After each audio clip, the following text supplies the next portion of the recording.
18-year-old black girl falsely accused by cops. Everyone in court shocked when she flashes CIA badge. Hands up, don't move. The sharp command sliced through the evening air, making Imani Carter freeze in her tracks. Can you imagine being an innocent teen, suddenly staring down police guns for a crime you didn't commit? Just moments ago, she was walking home, dreaming about her future at Howard University. Now, she faced a nightmare that could destroy everything. Her heart pounded. She wanted to explain, to show them her ID, to tell them the truth, but the look in their eyes told her it wouldn't matter. And when they found the badge in her bag, the one with the CIA emblem, everything took a turn no one saw coming. What happened next would shake the entire system. Stay tuned, because this story on Adam Alpha is one you won't believe. At 18, Imani Carter was finishing her senior year at Benjamin Banneker with top honors. She had just been accepted to Howard University on a generous scholarship, her dream college, right in the heart of the city she loved. How would you feel, chasing your dreams, only to have them threatened by a single moment? It was early April, and she had plans to celebrate with her mother, Dana, maybe even treat her to dinner at a local family restaurant. On that fateful afternoon, Imani left school late, staying behind for an emergency meeting of the debate club. She took the usual bus, the number 7, which zigzagged through the busiest streets of Northwest D.C. Imani always carried a backpack filled with thick textbooks, physics, calculus, U.S. government, and a separate pouch that held her laptop. Nestled discreetly within a hidden compartment of that pouch was a small ID badge. The name on it read Imani Carter, and the emblem etched in the corner was the unmistakable crest of the CIA. She'd been given the badge only a few months prior, a final step before she'd be fully enrolled in an extended training program the following summer. The bus ride was uneventful, just a sleepy array of students, office workers, and exhausted parents heading home. Imani stepped off near Brightwood, intending to walk the remaining few blocks. It was almost dusk, the sky tinted with pinkish orange as the sun descended beyond the horizon. That's when it happened. A sudden commotion around the corner. 3 police cars converged in front of the rundown convenience store Imani often passed on her way home. Their lights flashed in harsh reds and blues, painting the alleyway in strobing, disorienting color. Imani felt her stomach knot. She sensed something was off, even from a distance. She recognized the tension in the officers' postures. Their voices rose in angry shouts, though Imani couldn't make out the words. Cautiously, she tried to skirt around the commotion, but before she could disappear behind the next block, a voice yelled, "Hey, you! Stop right there!" She froze, uncertain if the shout was directed at her. A second call confirmed it. "You, girl in the hoodie! Hands up!" Imani's heart hammered. She wasn't wearing anything out of the ordinary, a worn black hoodie, jeans, her backpack slung over one shoulder. This was standard Imani attire. Still, fear pulsed through her. Could this really be happening to an honor student with a bright future? She lifted her hands slowly, her eyes darting around to see if anyone might intervene. A couple of onlookers stood at a distance, recording the unfolding scene on their phones. 2 police officers approached, their hands already on the grips of their sidearms. The older officer, whose name tag read O'Donnell, glared at her. "What are you doing here?" Imani's voice trembled despite her efforts to remain calm. I am just heading home. I live a few blocks away." The younger officer, labeled Marston, interjected, "We're looking for suspects in a robbery that took place earlier today." "You matched the description." Confusion washed over Imani. She couldn't imagine how she could match any description. She'd been in school all day, and plenty of classmates and teachers could vouch for her whereabouts. "But Officer O'Donnell snapped, "Don't argue. We can do this the easy way or the hard way." Panic clawed at her chest. Imani wanted to assert her rights, but she remembered her mother's warnings about dealing with the police: keep your voice steady, don't make sudden moves, don't argue, or they might consider you a threat. She nodded mutely. Marston yanked Imani's arms behind her back, slapping cuffs on her wrists tighter than necessary. As Imani winced, O'Donnell launched into a quick search of her backpack. He rummaged through her physics textbook, her lunch container, her notebook riddled with debate club notes. Then he found the laptop pouch and pried it open. His brow creased at the sight of Imani's CIA internship badge. "What is this?" he demanded, holding up the small ID card like it was contraband. Imani's brain scrambled. She wanted to keep her internship quiet, as per the confidentiality agreement, but right now, it was the only thing that might prove she wasn't some random suspect. "It's a government internship ID," she said softly. Officer O'Donnell let out a snort. "Don't insult our intelligence," he growled. "This is some fake badge you had printed. Think you're clever?" Before Imani could respond, O'Donnell slammed the pouch shut, pocketing the badge. "We'll check this out at the station," he muttered, as Imani was shoved into the back of a squad car. Tears welled up in her eyes. She knew this was bad, very bad. Her mother would be worried sick, and Imani's worst fear was that she'd end up another statistic, another name on a long list of people of color unfairly detained or harmed by law enforcement. She could already imagine the headlines, though no one would care enough to print them, promising honor student charged in robbery. The officer slammed the door, the sound echoing in Imani's chest like a judge's gavel. She tried to breathe, tried to stay calm, telling herself this was some horrible misunderstanding. Surely, it would be resolved once they checked her school attendance records or spoke with her teachers. But as the squad car pulled away, Imani saw the future she dreamed of: Howard University, the CIA internship, her entire life plan dangling precariously, about to slip right through her fingers. Hours passed in a blur of humiliation and fear. Imani sat on a cold metal bench at the precinct, her cheeks damp with tears she tried to wipe away with her shoulder, since her hands were cuffed behind her back. Officers O'Donnell and Marston were in and out, sometimes sneering at her as they walked by, other times ignoring her presence entirely. She had no idea what was happening on the other side of that locked door, whether they were actually searching for evidence of her involvement in the alleged robbery or simply stalling. In the back of her mind, Imani clung to the hope that eventually they'd let her make a phone call. She repeated her mother's number in her head, a mantra she'd known since she could first speak: 555-4937. She could recite it in her sleep. Finally, an officer she hadn't seen before, an older black woman named Detective Morgan, entered the holding area. She looked at Imani, eyes flickering with something that might have been empathy. "All right, Miss Carter, let's get you processed," Detective Morgan said quietly, reaching into her pocket for a key. Imani breathed a tiny sigh of relief when the cuffs were removed so she could be fingerprinted and photographed. The fluorescent lights overhead made everything feel surreal, as if Imani was stuck in a nightmare. She tried to form words to ask if she could call her mother, but the knot in her throat made it hard. Detective Morgan must have sensed Imani's distress, because she gestured to a phone on a nearby desk. "After we finish here, I'll let you make a call."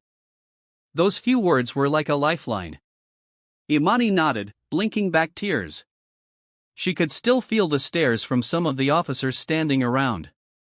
It wasn't lost on her that she was young, black, and female, and that, for too many law enforcement personnel, that alone was enough to cast suspicion. Once the fingerprinting was done, Imani was escorted to a phone. Detective Morgan stood nearby, discreetly out of earshot.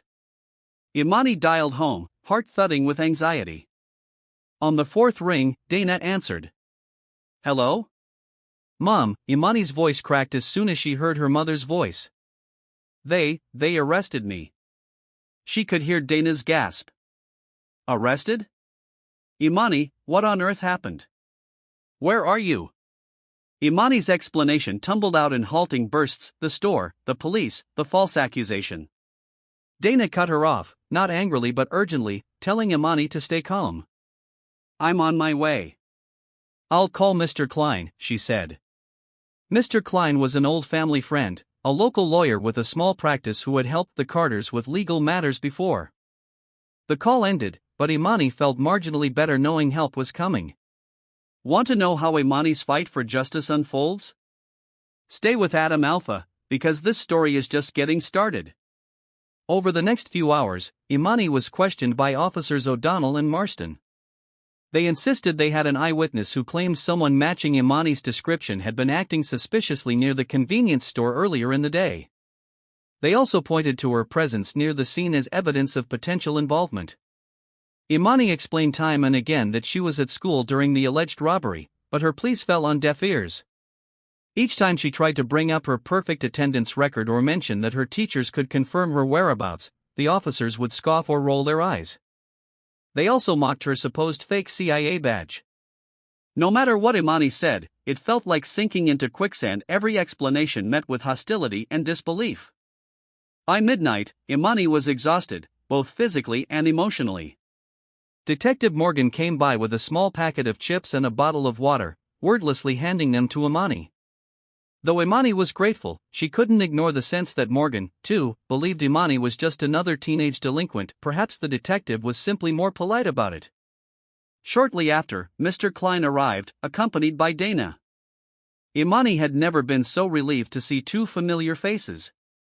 Dana looked frantic, her usually neat braids frizzy at the edges, her eyes rimmed with the remnants of tears. She rushed to Imani, arms opening to hug her, only to be gently stopped by a uniformed officer. Imani gave her mother a tight, shaky smile from a distance. Mr. Klein stepped forward.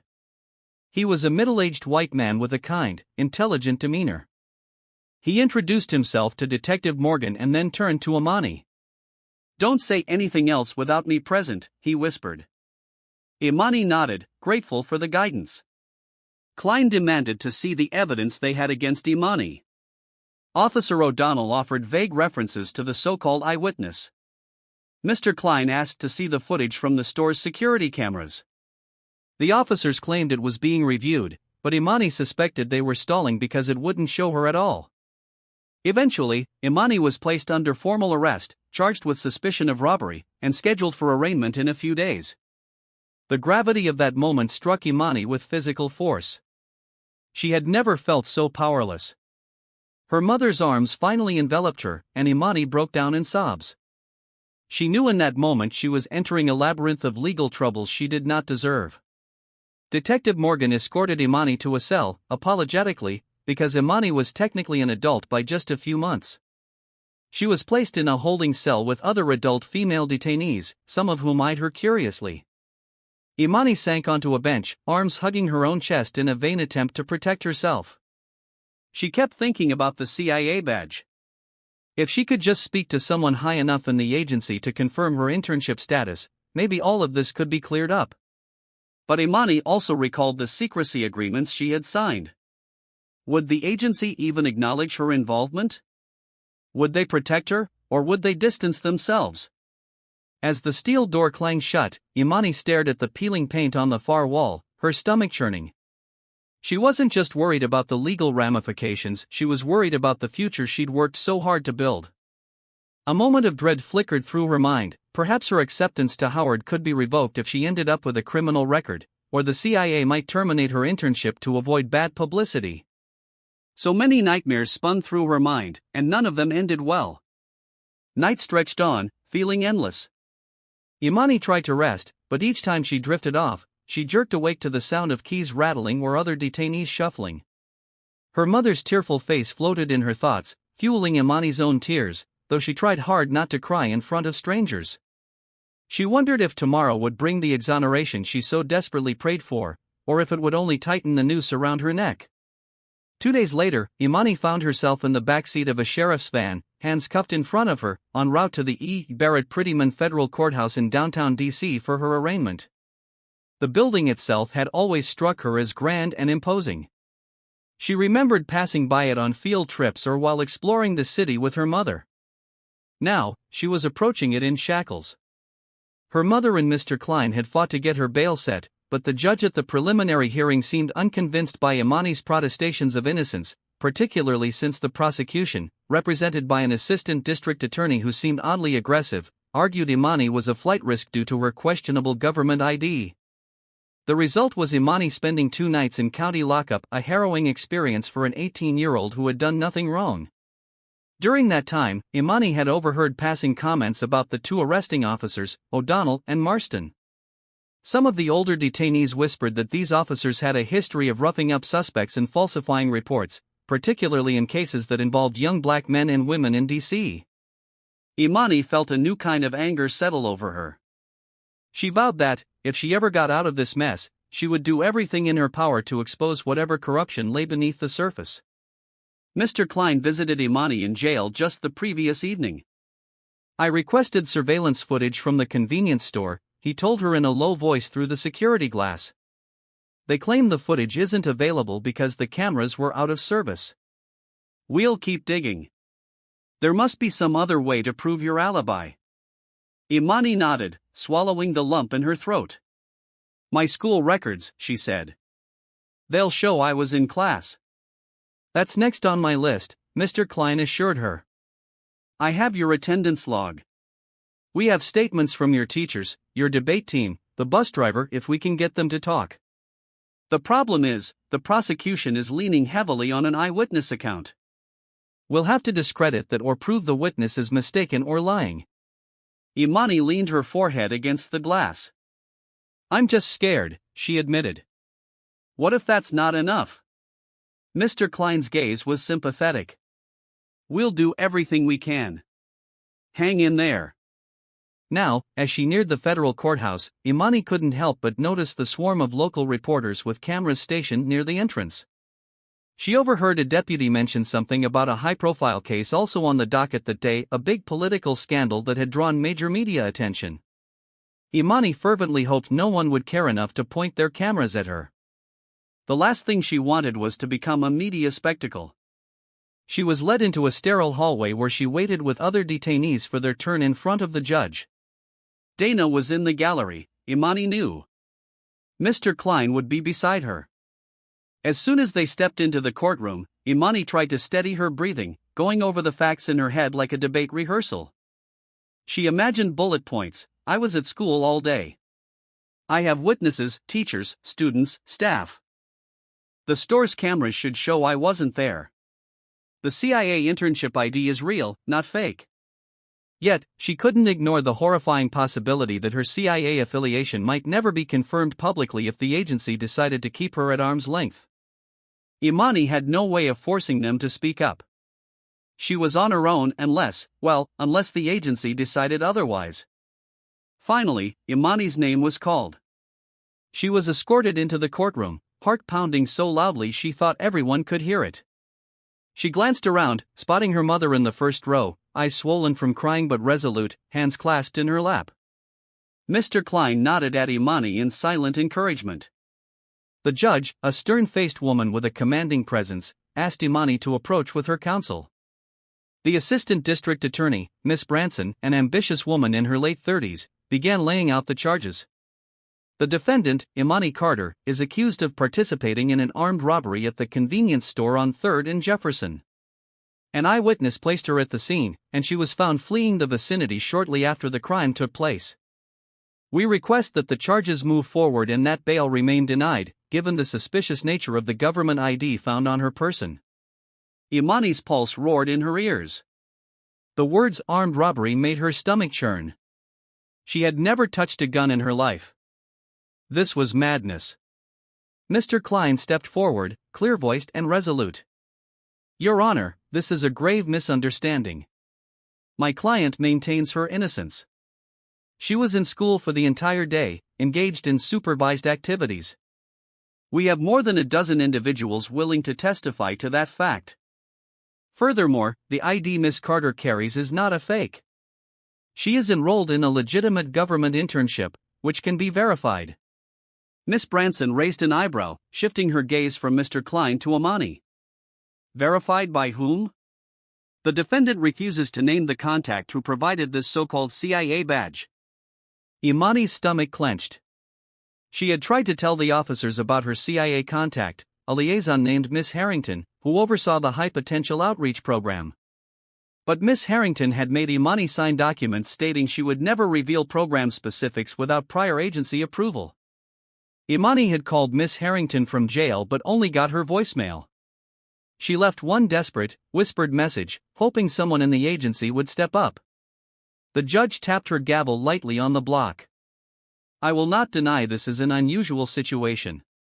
However, Miss Carter is only 18, has no prior record, and appears to have strong ties to this community. I'm inclined to grant bail if the defense can provide some credible verification of her identity and internship. Klein cleared his throat. We request a small recess, Your Honor, so that we may gather additional verification. The judge considered for a moment. Very well. We'll reconvene in 2 days. Miss Carter will remain in custody until that time, unless the defense can provide immediate proof of her CIA affiliation or a surety bond. Next case. With that, Imani was guided out, tears burning her eyes. Dana tried to rush forward, but security held her back. Imani felt her heart sink further. She was so close to being released, yet still locked in a cage. Every passing day felt like another piece of her future crumbling. Back in the holding area, Imani was exhausted. She rested her head in her hands, trying to block out the humiliating clangs of the jail cell gate. She had to find a way to get someone from the CIA to intervene. She worried that the agency would not want to bring public attention to a minor operative or an intern with minimal clearance. But Imani's break came late that evening. She was woken by a guard telling her she had a visitor. Rubbing her eyes, Imani walked to the visitation room. Behind the plexiglass sat a woman in a crisp navy suit, her hair in a tight bun. Imani's eyes widened in recognition. Miss Harrington, her CIA liaison. Imani quickly slid into the seat and lifted the phone receiver. Imani, Miss Harrington said, her voice subdued. I just heard what happened. I'm sorry I couldn't get here sooner. Imani pressed her free hand to the glass. Thank God you came. They think I robbed that store. They won't believe my ID is real. They're charging me with armed robbery. Her voice cracked. Please, you have to help me. Miss Harrington nodded. I'm going to do what I can. This is a delicate matter. I've been authorized to confirm your internship to the judge, but that's about it. This isn't how we like to handle such issues, but given the circumstances, your freedom is more important. She paused, scanning Imani's weary face. You should never have been arrested in the first place. Imani exhaled slowly, tears of relief threatening. She wanted to grab Miss Harrington's hand, but the plexiglass barrier made that impossible. Thank you, she whispered. Please hurry. The next day, Imani was informed that Miss Harrington had provided a formal affidavit verifying Imani's involvement in the CIA's high potential outreach program. She even included Imani's acceptance letter, redacting sensitive content. With that affidavit, Mr. Klein demanded an emergency hearing. The judge, swayed by the official documentation, granted Imani bail. The moment Imani emerged onto the courthouse steps, her mother enveloped her in a hug so fierce it took Imani's breath away. Reporters milling around for the high-profile political case snapped a few pictures of Imani and her mother, but Imani did her best to keep her head down. She just wanted to go home, take a hot shower, and sleep in her own bed. But even as she walked away with Dana, Imani knew it was far from over. She had to return for a full hearing. The official trial was scheduled for the following week. That evening, Imani sat on their worn living room couch, Mr. Klein seated across from her and Dana. A stack of paperwork was laid out on the coffee table. Dana offered Mr. Klein a cup of coffee, and he accepted with a tired smile. Here's the plan, Klein said gently, stirring in some sugar. The prosecution is building their entire case on this alleged eyewitness, plus the fact that Imani was near the store at the time. We'll counter with Imani's school attendance, statements from teachers, and the fact that she only got off the bus near the store that day by coincidence. We show the time logs from the bus route, the sign-out sheet from her debate meeting, everything. We'll also emphasize Miss Harrington's affidavit, proving Imani's CIA internship is real. It diffuses the argument that Imani's ID was fake. What we need, however, is to poke holes in their eyewitness's story. The store cameras were allegedly broken, so there's no direct video evidence. That makes the eyewitness even more important. If we can discredit them, the prosecution's case might collapse. Imani listened intently, her eyes flicking between Mr. Klein and her mother. Dana squeezed Imani's hand in moral support. Imani's heart pounded at the thought of going through an actual trial, with testimonies and cross-examination, but she knew it was her only shot to clear her name. Then there was another looming question, her CIA affiliation. The agency had helped get her out on bail, but Imani didn't know how much they would do beyond that. Miss Harrington had told her to keep the badge hidden from the media if at all possible, but Imani had a feeling that once she took the stand, everything would be laid bare.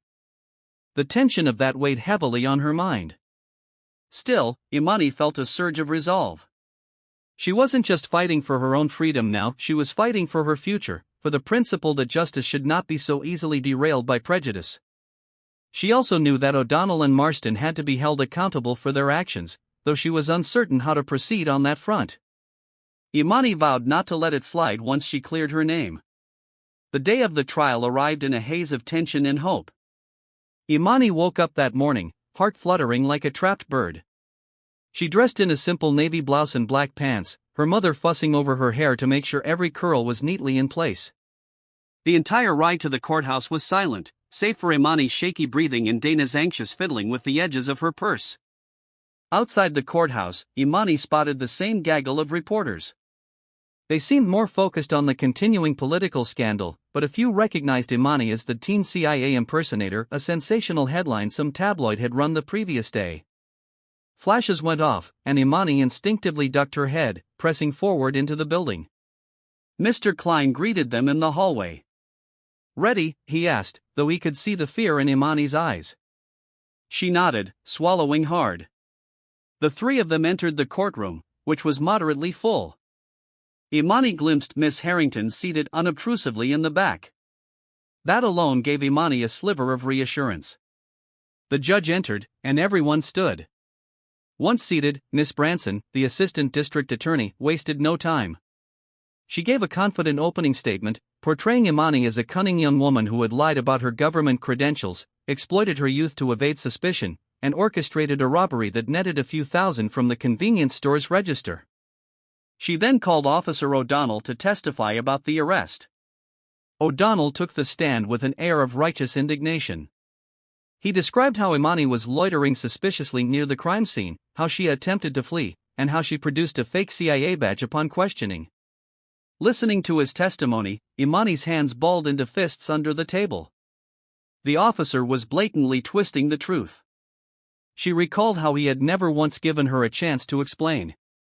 She also remembered how, ironically, calm she had been, trying to comply to avoid escalation. But O'Donnell's narrative painted her as hostile and deceptive. Next, Miss Branson called the eyewitness. A middle-aged man named Travis Brown stepped forward, wearing a rumpled shirt and shifting his eyes nervously. Imani studied him, she'd never seen this man before. With prompting from Miss Branson, Brown stated he saw Imani dash out of the store right after the robbery alarm sounded. Imani's heart thumped. This was a blatant lie, she'd never gone inside that store on that day at all. When Mr. Klein had his turn, he cross-examined Brown with a measured intensity. "Mr. Brown," he began, "you claim you saw my client, Miss Carter, exiting the store right after the alarm, correct?" Brown nodded vigorously, refusing to make eye contact with Imani. "Yes, that's correct." "What were you doing in the area at that time?" Brown hesitated. "I was just walking by. I'd stepped out for a smoke break from my job at the auto shop down the street." Klein flipped through some papers. "The auto shop, Goodwin's Garage, correct?" Brown nodded. "Yes. It's closed on Mondays." A murmur spread through the gallery. Brown swallowed hard. It was the day before that. The timeline is. I might be mixing up the days," he stammered. Klein pressed on. "So, your statement to the police that you saw Miss Carter on Monday, the day of the robbery, was inaccurate? Or perhaps you never saw her at all?" Brown floundered, glancing at Miss Branson for help. The assistant DA shot him a warning glare, but the damage was done. Everyone could see the cracks forming in the testimony. Klein then introduced Imani's airtight alibi, signed affidavits from her teachers confirming she was present all day, statements from classmates who saw her board the bus after her debate meeting, and a record from the transit system verifying Imani used her student pass at a specific time consistent with her story. The judge leaned forward with growing interest. Finally, Miss Harrington was called to the stand. She verified that Imani was indeed part of a legitimate CIA outreach program. She explained, in cautious but definitive terms, that Imani's badge was not a fake. The hush in the courtroom was palpable. Though Miss Harrington didn't reveal the full scope of Imani's training or the agency's interest in her abilities, she provided enough detail to demolish the prosecution's claim that Imani was an imposter. As Miss Harrington left the stand, Imani felt a wave of relief and a surge of anger all at once. The entire prosecution hinged on painting her as a liar and a thief, yet here was concrete evidence of her integrity. She wondered if Miss Branson would back down or double down. In a last-ditch effort, Miss Branson tried to salvage the case. "Your Honor, even if Miss Carter's CIA internship is real, that doesn't preclude the possibility she committed this crime. We have an eyewitness." The judge cleared her throat, eyes narrowed. An eyewitness whose testimony is riddled with inconsistencies, and whose timeline for being in the vicinity does not match the day the store was open and operating. "Counsel, do you have any other evidence to provide?" Miss Branson glanced at her notes, face tight. "At this time, no, Your Honor." The judge's gaze swung toward Imani, then to the jury, and finally back to Miss Branson. "In the absence of credible evidence linking Miss Carter to the robbery, and with the defense's compelling alibi, I see no grounds to proceed with these charges. Case dismissed." The gavel's crack echoed in the silent room. A moment later, Imani gasped, tears streaming down her face as she realized she was free. Dana let out a sob of relief. Reporters in the back began snapping pictures and taking notes in a flurry. Mr. Klein hugged Imani's shoulder, whispering, "It's over." But Imani felt it wasn't truly over until O'Donnell and Marston faced the consequences of their aggressive and unwarranted arrest. For now, though, she had at least reclaimed her freedom. As Imani prepared to leave the courtroom, a surge of triumph and anger mingled inside her. People crowded around, some offering congratulations, others snapping photos.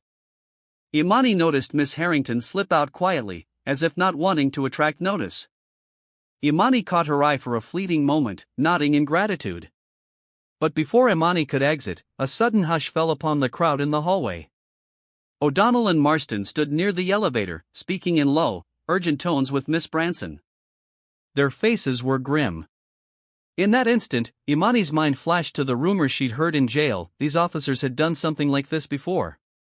She recalled the hush-hush stories of them planting evidence or using fake witnesses to secure convictions. Mr. Klein, noticing Imani's stare, touched her arm. "It might be worth looking into," he murmured, "but let's focus on your well-being first."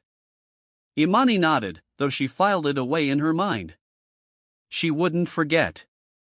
On the courthouse steps, Imani was ambushed by a few reporters shouting questions. One particular journalist from a local station asked, "Miss Carter, how does it feel to have your charges dropped? Are you really with the CIA?"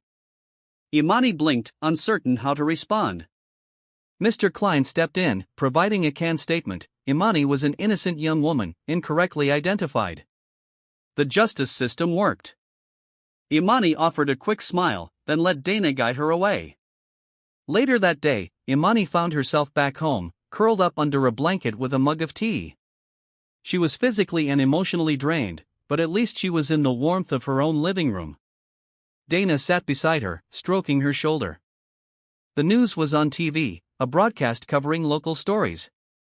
Suddenly, Imani's case popped up on the screen. The cheer read, "Charges dropped against teen accused of robbery, CIA internship confirmed." Imani winced at the attention, but a part of her felt a swell of pride. She had been vindicated.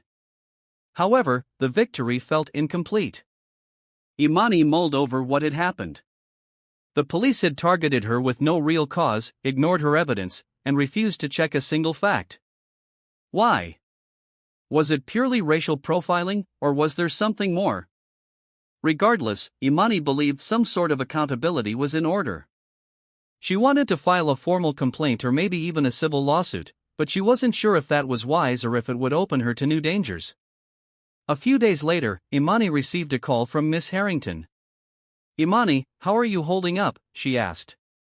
Imani swallowed. "Okay, I guess. Just trying to process everything. I spoke with my superiors at Langley. They're aware of the situation. The agency doesn't usually get involved in local police matters, but we want you to know we support you." You're still part of the high potential outreach program if you want to continue. Relief washed over Imani. She had worried that her run-in with the law would derail her CIA prospects. I do, she said softly. I want to continue. But I also want to, she paused, unsure if it was safe to share her thoughts about pushing for accountability. Miss Harrington cut in gently. You have every right to seek justice, Imani, but tread carefully. Some of these local issues can be messy. If you decide to pursue a complaint or a lawsuit, the agency can't officially back it. However, we won't stand in your way. After the call ended, Imani felt both gratitude and frustration. The CIA would neither hinder nor help her, but at least they weren't penalizing her for speaking out. That night, Imani and her mother sat at the kitchen table, discussing their options with Mr. Klein. They ultimately decided to file an official complaint with the DC Police Complaints Board and to consider a civil rights lawsuit for wrongful arrest and emotional distress. When news broke about Imani's plans, the media latched onto the story again. It was unusual to see an 18-year-old, who was also an active CIA intern, taking on the police force. Some outlets cast Imani as a hero, a symbol for those who had been wronged by law enforcement. Others questioned her motives, accusing her of trying to profit from her ordeal or stirring up trouble.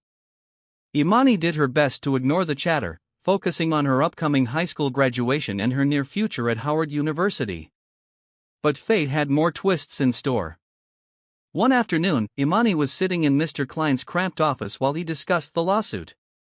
The phone rang. Mr. Klein answered, listened for a moment, then his eyes widened. Right, he said. We'll be right there. He hung up and fixed Imani with a serious look. That was Detective Morgan. She wants to see you. Says it's urgent. Imani felt a cold tingle run down her spine. Why on earth would the detective who had processed her arrest want to talk to her now? Detective Morgan met Imani and Mr. Klein at a small coffee shop near the precinct, wearing plain clothes to avoid scrutiny.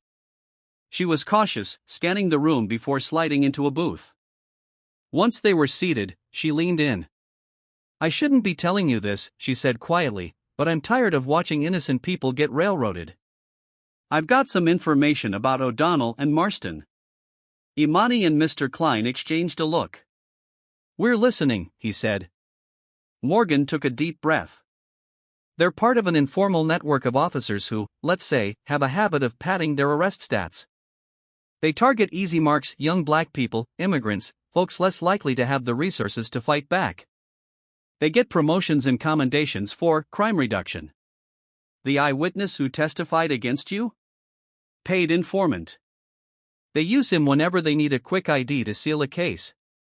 A swirl of nausea swept over Imani. That's how they build cases, she asked, voice trembling with anger. Morgan nodded grimly. I've been investigating quietly, but you know how the blue wall works. I've got enough partial evidence to raise suspicion, but not a slam-dunk case. If you move forward with your lawsuit and complaint, and if we pool our evidence, we might be able to blow this open. But we'll need more documentation, testimonies, anything we can find that ties these officers to misconduct. Mr. Klein rubbed his chin thoughtfully. Are you prepared to go on record with this information? Morgan hesitated. I have to tread very carefully. My own career could be on the line. But yes, I'm ready if it means finally exposing their corruption. I'll do it. Imani felt a surge of admiration for Morgan. She'd initially dismissed her as just another part of the system, but here she was, risking her position to do the right thing. What can I do to help? Imani asked, determined. Morgan leveled her gaze at Imani. Your story is key. You not only have proof of a false arrest, but your CIA affiliation has drummed up enough publicity that if you take the stand, people will listen. Then there's the matter of their fabricated evidence and Brown's perjury. If we can find others who've gone through the same ordeal and are willing to testify, we can build a class action suit. Imani's mind whirled. She pictured how huge this could become. It was frightening and exhilarating at the same time. She thought about her own sleepless nights in jail, how powerless she had felt. No one should have to endure that for a crime they didn't commit. She made her decision in that moment. "I'm in," she said. "I want these officers held accountable. Let's do it." Thus began a whirlwind of clandestine meetings and phone calls. Detective Morgan provided Imani and Mr. Klein with lists of potential victims, names of people she suspected O'Donnell and Marston had wrongfully targeted. Some had left the city, while others were still languishing in legal limbo, lacking the means or knowledge to fight back. Imani and Dana spent evenings calling these individuals, listening to harrowing stories of intimidation, false charges, and coerced guilty pleas. Some were reluctant to come forward, fearful of police retaliation. Others leapt at the chance to clear their names. As the days turned into weeks, Imani juggled finishing her last semester of high school, preparing for Howard University orientation, and building a coalition of people who had been victimized by unscrupulous cops. The local media caught wind of it, dubbing Imani the teen whistleblower. She hated the sensational label but recognized its power to draw attention to the truth. The city buzzed with tension. The D.C. Police Department launched an internal investigation. O'Donnell and Marston were placed on administrative leave, an act Imani knew was largely symbolic. She also received ominous phone calls at odd hours, no caller ID, just heavy breathing or whispered threats telling her to drop the lawsuit. She reported each incident to Mr. Klein, who urged her to be careful. Detective Morgan suspected it might be associates of O'Donnell and Marston trying to intimidate Imani. All this weighed on Imani's mental health. She woke up most nights drenched in sweat, nightmares replaying the moment she was arrested. Sometimes, she dreamed of stepping into the convenience store, only for O'Donnell to corner her. In these dreams, Imani would scream for help, but her voice would vanish. Each morning, she fought to shake it off, telling herself she was safe now, that she was fighting back. But some traumas lingered like ghosts, refusing to be exorcised by mere will alone. Through it all, Imani clung to her mother's love, Miss Harrington's guarded support, and her unwavering faith in her own sense of justice. She found moments of solace in her bedroom, where she tinkered with code-breaking puzzles from her CIA coursework or wrote in a journal about everything that had happened. She wrote about how surreal it felt to be both a teenage CIA intern and a civil rights crusader. She wrote about her classmates, who treated her with a mixture of awe and caution. Most of them believed her story, they'd seen her at school, after all, but Imani could tell some were uncomfortable with all the attention. When the day finally came for Imani to graduate from Benjamin Banneker Academic High School, she walked across the stage to cheers from her classmates and a standing ovation from the faculty. She accepted her diploma with trembling hands, tears in her eyes. This was the culmination of years of hard work, and yet part of her felt that her real battle was just beginning.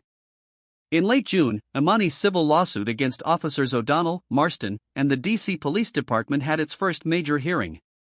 The city had filed a motion to dismiss, claiming Imani's allegations were unsubstantiated, but Imani and Mr. Klein showed up armed with statements from multiple victims, Detective Morgan's insider testimony, and tangible evidence tying the officers to repeated misconduct.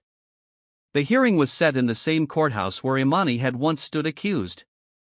Imani walked those halls with her head held high, wearing a crisp white blouse and black slacks. Her mother walked beside her, radiating a quiet determination. Mr. Klein carried a bulging briefcase, his expression confident. Inside the courtroom, Imani saw O'Donnell and Marston for the first time since her trial.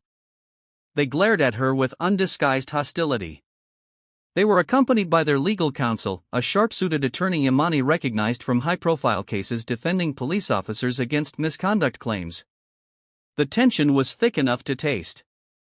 Detective Morgan was called to testify, recounting her observations of O'Donnell and Marston's questionable arrests, including Imani's.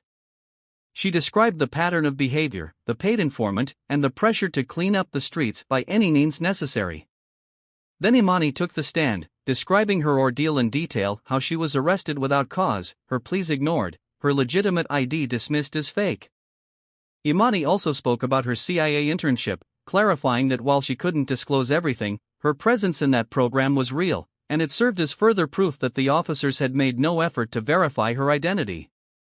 Mr. Klein presented statements from half a dozen individuals who had faced false charges under O'Donnell and Marston's watch.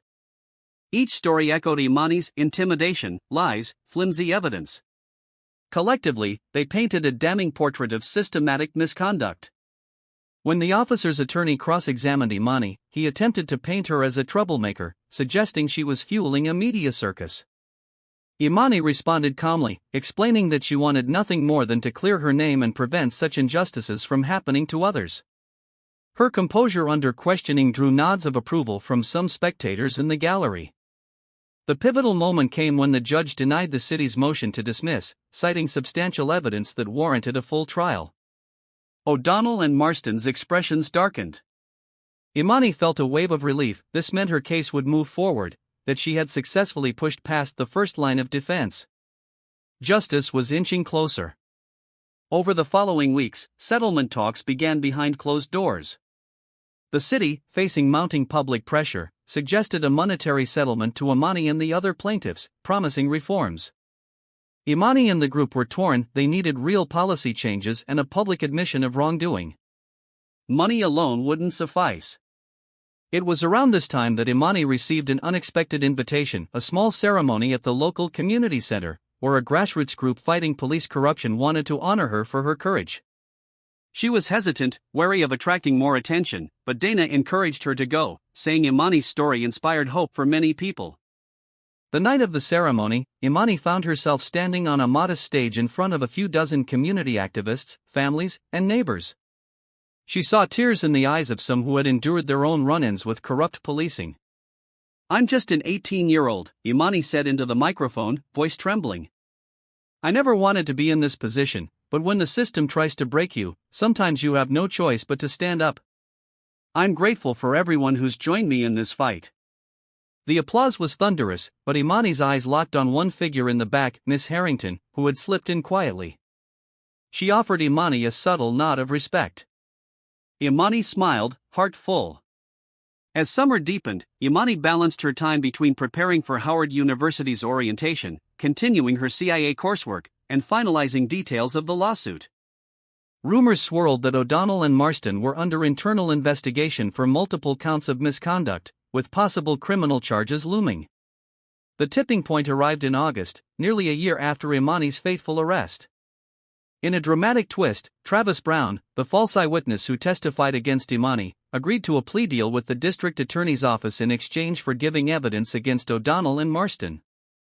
Brown admitted he'd been paid by the officers to implicate Imani and others, providing details of their scheme. The city had no choice but to drop its defense of the officers. Within days, O'Donnell and Marston were arrested on charges of conspiracy, obstruction of justice, and multiple counts of perjury. The news exploded across local headlines: corrupt cops charged after teen whistleblower exposes lies. Imani felt a mix of satisfaction and sadness. She took no joy in seeing people's lives ruined, but justice demanded accountability. The subsequent trial for O'Donnell and Marston was swift and damning, with Brown's testimony, Detective Morgan's investigation, and reams of evidence. The jury found both officers guilty. They were sentenced to prison terms, their badges stripped away. Watching the verdict on TV, Imani felt tears of relief wash over her. She remembered the day those two men had handcuffed her, how powerless she felt. Now, the tables were turned, and they would face the consequences of their actions. In the aftermath, the city settled the civil lawsuit, offering a substantial sum not just to Imani but to every other plaintiff who had joined. More importantly, the settlement included legally binding agreements for police reform measures, stricter oversight on informant use, improved accountability protocols, and mandatory racial bias training.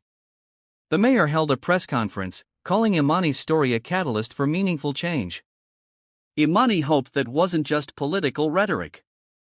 For Imani, the financial component of the settlement was significant enough to pay for college without loans and help her mother with overdue bills.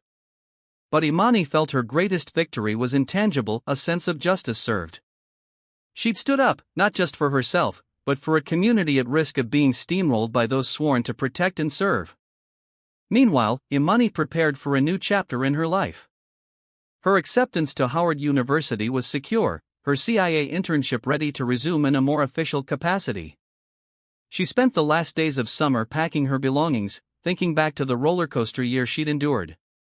It had tested every part of her courage, her resilience, her faith in justice. She'd emerged stronger and more determined than ever to use her gifts for good.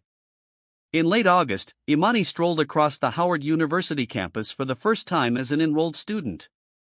The sun was shining bright, illuminating the historic buildings and the lively throng of students moving in. Imani felt a surge of pride to be part of this esteemed institution, a place that had nurtured many civil rights icons and brilliant minds. She found her dorm, introduced herself to her roommate, a sociology major named Shanice, who recognized Imani from the news but played it cool, and started unpacking. That evening, Imani slipped out for a walk around campus. The early twilight cast long shadows across the quad. She paused near the library, breathing in the warm honeysuckle-scented air. For the first time in what felt like ages, she felt at peace. Her phone buzzed. It was Miss Harrington. Imani answered, smiling. "I was just thinking about you," Imani said. Miss Harrington's voice held a note of pride. "I wanted to congratulate you. Starting college is a big step." Imani looked down at the CIA badge in her wallet, remembering all it symbolized. "I still can't believe how far I've come," she admitted. "A few months ago, I was afraid I'd end up in prison for a crime I didn't commit. Now I'm a freshman at Howard with an internship at the CIA. It's surreal. Sometimes life throws curveballs," Miss Harrington said. "You handled yours with remarkable grace. The agency is proud to have you. You have a bright future ahead." Ending the call, Imani slipped her phone back in her pocket. She recalled the chaotic day of her arrest, how the weight of injustice had pressed down on her chest.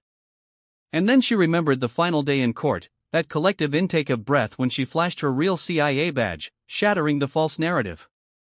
A warm pride spread through her. She had won both freedom and justice. Under the vast night sky, Imani felt a new sense of purpose rising within her. She was still young, still growing, but she had proven that one voice, even one as small and unassuming as a teenage girl's, could stand against a system and spark meaningful change. People had rallied behind her, and together, they had carved a path for truth. Tomorrow, Imani would start classes. Soon, she would resume her CIA training modules, possibly even working on a specialized project that Miss Harrington hinted might utilize Imani's analytical genius. The journey ahead was full of unknowns, but she welcomed it. She had a second chance, an even stronger foundation, and the unwavering knowledge that with determination, allies, and a belief in what's right, even the most powerful walls can be brought down. Imani Carter, once an 18-year-old wrongly accused, had stepped out of the shadows of injustice and into the light of a promising future. And in that brightness, she knew lay the seed of profound change, not just for herself, but for everyone who had ever been told to stay silent in the face of wrongdoing. The courtroom fell silent as the judge's gavel struck. Case dismissed. Imani exhaled sharply, barely believing the words. She had fought, she had endured, and now she had won. The officers who tried to ruin her life were facing justice, and the system that had failed her was finally being exposed. Stepping outside, she felt the weight of it all lift. This wasn't just about her anymore, it was about every person who had been silenced, every name that never got a second chance. But this is just the beginning, because when one voice speaks out, it inspires 100 more. What do you think? Was justice truly served? Let me know in the comments below, and if you love stories like this, don't forget to hit that subscribe button and turn on notifications for Adam Alpha, so you never miss the next powerful story. See you in the next one.